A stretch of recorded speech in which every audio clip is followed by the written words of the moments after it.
Le fait de devoir aller à l'étranger en école d'ingénieur, c'est quelque chose qui est obligatoire, mais ça peut être discriminant si on n'a pas les finances nécessaires derrière pour pouvoir le faire.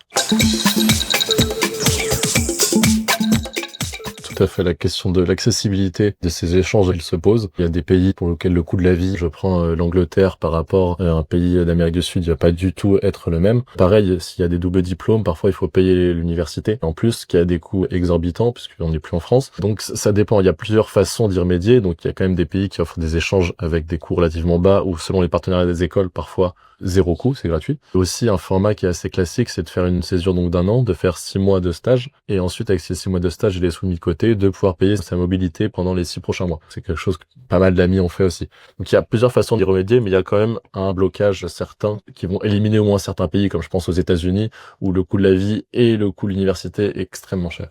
Mais justement, moi, je sais que c'était ce que j'avais fait aussi un peu pendant mon année de césure, où j'avais une période où j'avais un petit peu travaillé, ce qui m'avait permis d'avoir un peu de sous de côté et de pouvoir financer un peu ce que je faisais. Mais après, sinon, il y a des bourses qui existent, mais il faut pouvoir vraiment se renseigner, pas hésiter à demander à ses professeurs. Et j'ai bénéficié d'une bourse quand j'ai fait mon double diplôme à Londres. Il y a des bourses selon les critères soit sociaux, soit les critères aussi au mérite qui peuvent aider. Parfois, ça comble pas non plus toutes les études, mais c'est un petit plus. Je sais que parfois aussi, il y a encore même des possibilités qui peuvent être mises en place par la fac pour les étudiants qui auraient vraiment aucune aide autre qu'ils pourraient obtenir, par exemple, sur critères sociaux, etc.